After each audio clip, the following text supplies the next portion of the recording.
bird on a tree. I'm just sitting here. I got time. On entre dans Dushanbe. On va essayer de trouver de l'argent parce qu'on a des Mastercard et les distributeurs ailleurs n'en délivrent pas. On est en plein centre-ville de Dushanbe. Ça roule pas mal. Je préfère garder les deux mains sur le volant au maximum, mais... Bon, là on est en plein centre-ville, on cherche une banque. Vous ferez gaffe si vous venez à la dimension des caniveaux. Ils font 80 cm de profondeur, 70 de large. Ça évacue bien. Faut pas mettre la roue dedans en fait.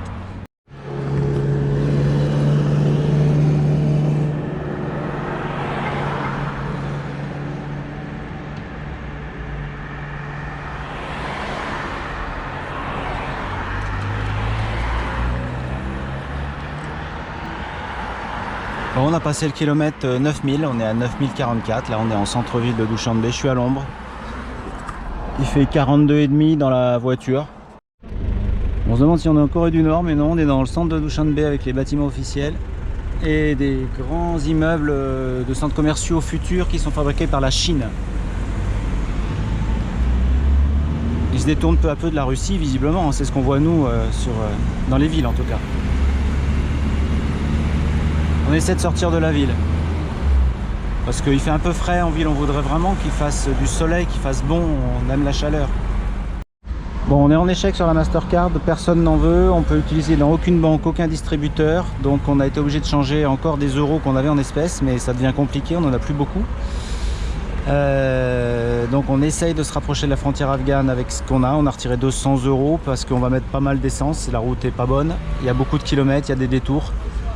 Donc on va essayer de s'en sortir avec ça. Il fait 43,3 dans la voiture, ce qui est, on va dire, suffisant. On sent l'éloignement quand même de la maison. Le fait de ne pas pouvoir payer comme on veut, c'est un petit peu angoissant, du moins pour moi, parce que je suis insensible moi. Alors c'est le somme partout, mais pas du tout au même taux. Ici au Tadjikistan, on a pour 1 €, on a 10 ou 11 sommes locaux. Et en Ouzbékistan, c'est 1 pour 10 000 ou 11 000, donc c'est pas tout à fait pareil. On n'est pas encore sorti de Dushanbe, enfin si, de la ville oui, mais il y a des faubourgs, c'est assez long. Mais ça roule bien, il n'y a pas trop de circulation. Les gens sont plutôt calmes, surtout ceux qui sont arrêtés par la police. Très calme. Ah, il y a une bifurque là-bas.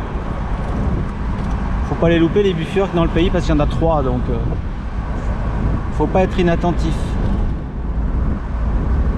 Voilà, et on cherche une ville qui n'est évidemment pas sur la liste, mais enfin on va aller tout droit, ça va être bien Norak, ça doit être super. On va à Norak, il fait 43 degrés, ça me semble normal. On est fatigué, on s'est arrêté à 100 km au sud de Dushanbe, au bord d'un lac de barrage, au-dessus d'un lac de barrage. Il y a un peu de vent, on est au frais parce qu'on a eu chaud, vraiment, aujourd'hui. Si on n'a pas eu de moustiques, ça devrait être le paradis. Bon, on a fait un beau bivouac au sud du Tadjikistan là. On a bien dormi. Curieusement, on arrive à dormir sans les pare-soleil, vitre ouverte, au milieu de nulle part, pas très loin de la frontière afghane. Et des fois à la maison, on n'arrive pas à dormir de la nuit, on ne sait pas pourquoi. Il y a quand même le psychisme qui travaille. Des gros troupeaux sur la route de Kulob. L'agriculture presque intensive en tout cas avec ce qu'on peut faire sur cet environnement là.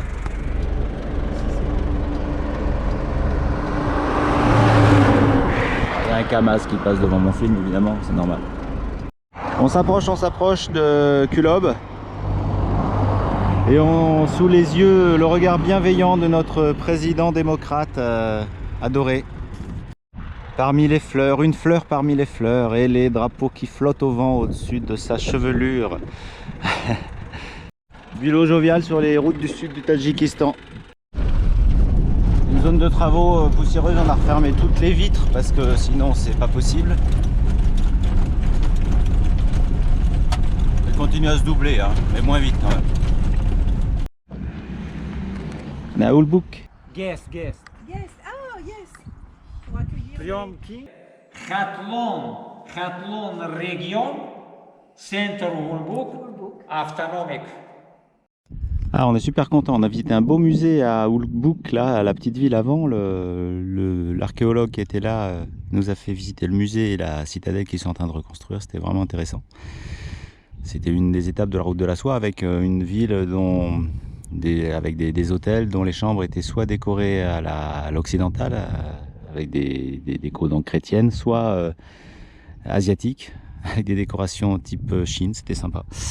Puis là, on est venu sur une mine de sel, une montagne de sel. Donc qui fait je sais pas combien d'hectares là, sel de différentes couleurs. Et bon, ça va, j'ai de la chance, j'ai pu me garer à l'ombre parce qu'il y en a pas mal de l'ombre. Il est midi, donc on a choisi, je pense, la bonne heure pour aller dans un lieu comme ça, sur la route. On va faire quelques photos, puis on va aller se mettre à l'ombre avant d'être mort en fait. Je sais pas dire insolation en tadjik, mais là ça cogne. Là. Alors Marco Polo serait venu voir cette mine de sel, il l'aurait vu hein, quand même. Donc on a peut-être marché, j'ai dû marcher sur ces traces en descendant de la voiture je pense. J'ai une âme de Marco Polo le mercredi matin. On a tous des Land Cruiser, mais le nôtre il est plus vieux en fait. Ça c'est des guides en fait qui emmènent des touristes dans la vallée de Bartang ou ailleurs le long de la rivière. Et nous on a la voiture la plus vieille. Mais elle marche quand même. Bon, Koulov, je sais toujours pas le dire. Ah bah voilà, vous voyez, il double à droite. Voilà, en direct live. Dernière grosse ville avant la route qui va vers la frontière. C'est vrai qu'ils sont plutôt calmes, mais sauf sur la route, où là...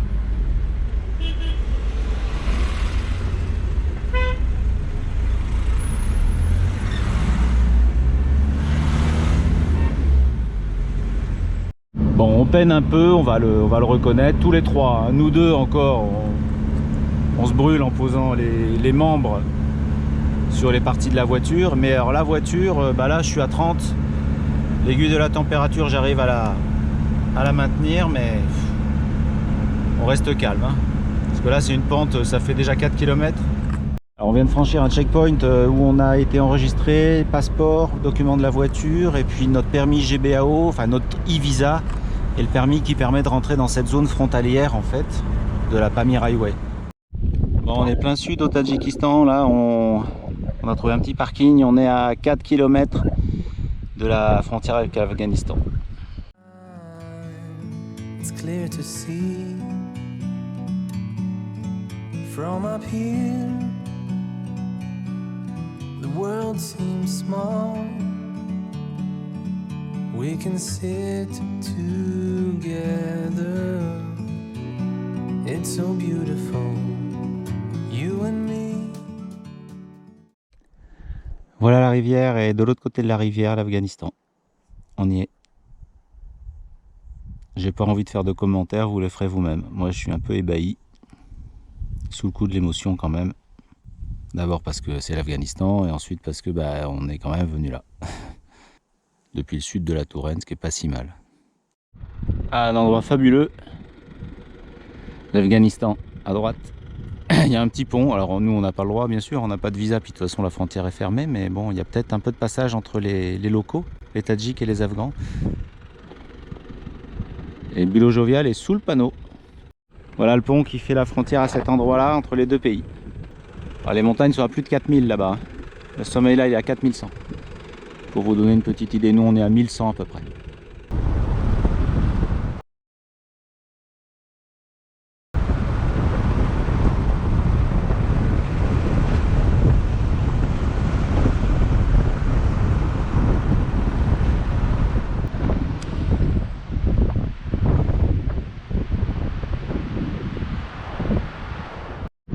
Les Afghans mobilettes.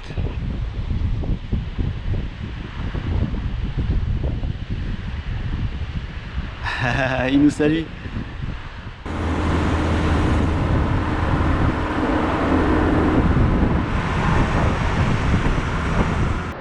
L'Afghanistan en face, c'est un truc de fou. Et leur piste au ras de la rivière. Et là c'est un à-pic de notre côté, du côté tadjik.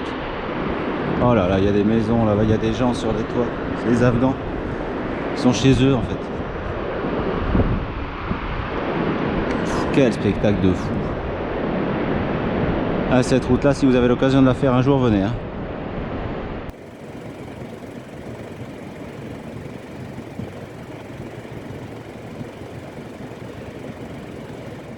Du côté afghan, il y a des sentiers en zigzag qui montent pour atteindre un petit col depuis la piste qui est au ras de la rivière. C'est impressionnant aussi. Je m'approche pas trop parce que ça descend quand même là. Là, il y a 400 mètres, ouais. Et les jardins, là-bas. Je vais se dire que ces gens-là, ils sont à 80 mètres de nous en longitude de différence. Ils sont dans un pays de malades. Alors nous aussi, des fois, on se dit qu'on est dans un pays de malades, mais c'est pas la même maladie.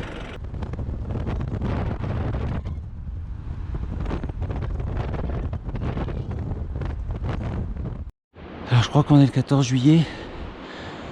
On a dormi là. De l'autre côté de la rivière, c'est un village afghan. Et là, on est côté tadjik.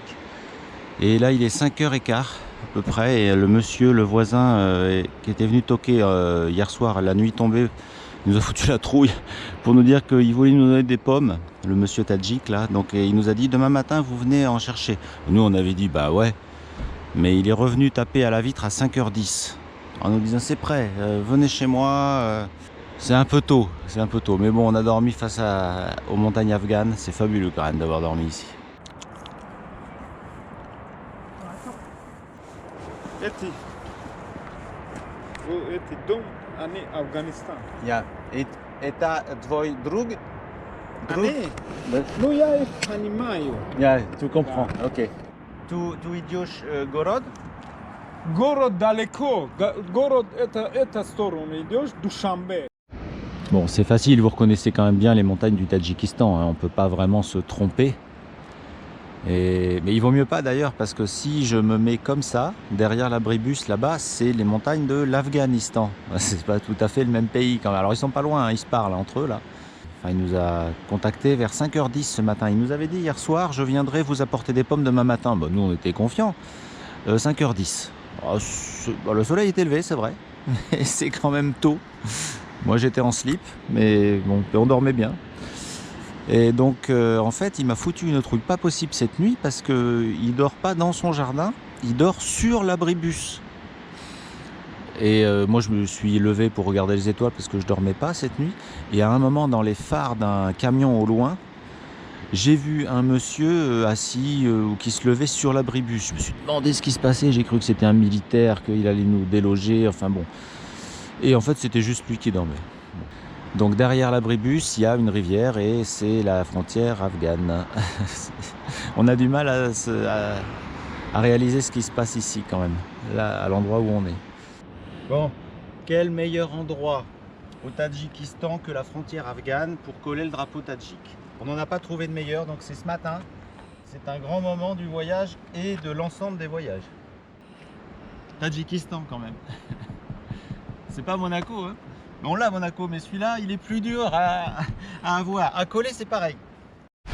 Voilà, là, je suis à, allez, je vais dire 40 mètres de l'Afghanistan, de l'autre côté de la rivière, mais je vais pas traverser parce que je nage pas très bien et c'est un peu tumultueux là-bas.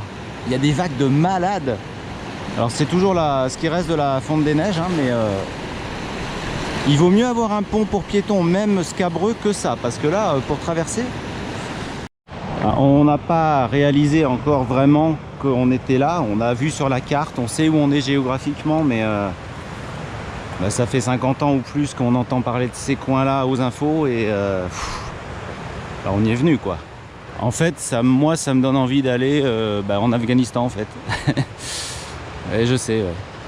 Mais j'ai quand même envie. Bon, il y a des grenades à la frontière afghane, ça me semble normal. Il n'y a pas de problème là. J'en jette une pour voir. Non, c'est pas drôle, c'est pas drôle. Une petite. Elles sont pas encore mûres, elles seront mûres en juillet-août. Ben, après c'est l'hiver alors.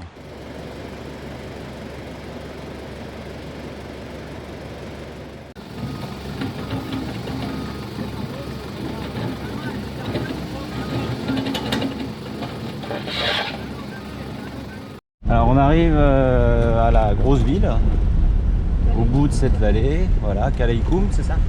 Kalaïkoum. Et on a des distances. Mourghab 638, ça va peut-être faire beaucoup pour nous. Bon, depuis Kizilkoum, on essaie de rentrer à Dushanbe par une autre route en faisant une boucle, en passant par la montagne et non plus en longeant la rivière et l'Afghanistan. Et donc il y a un col à 3200 et quelques, donc là on y va tout doux parce qu'on est en seconde et il attaque fort déjà de ce côté. Là on était à 1200 et quelques mètres à la ville. Et je crois qu'en 34 km, il faut monter de 2000 mètres de dénivelé, donc ça va cogner. On a l'altimètre sur le GPS de rando, donc on va réguler aussi avec la température de la voiture. Et on va changer de paysage, on espère voir d'autres choses. La route est beaucoup moins roulante que de l'autre côté. Pour l'instant, elle est lisse, elle est beaucoup plus étroite, mais il paraît qu'il y a des zones où elle est trouée, donc de toute façon, on ira moins vite.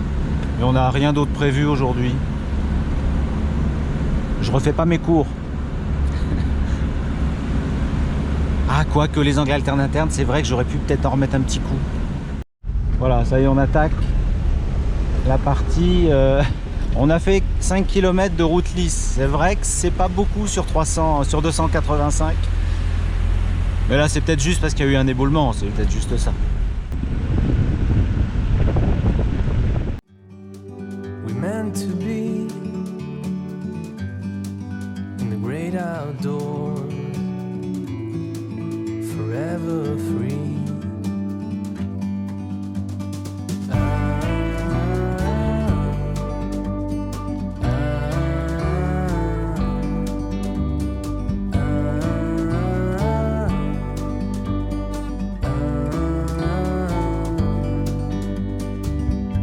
Sometimes you need to go and take a step back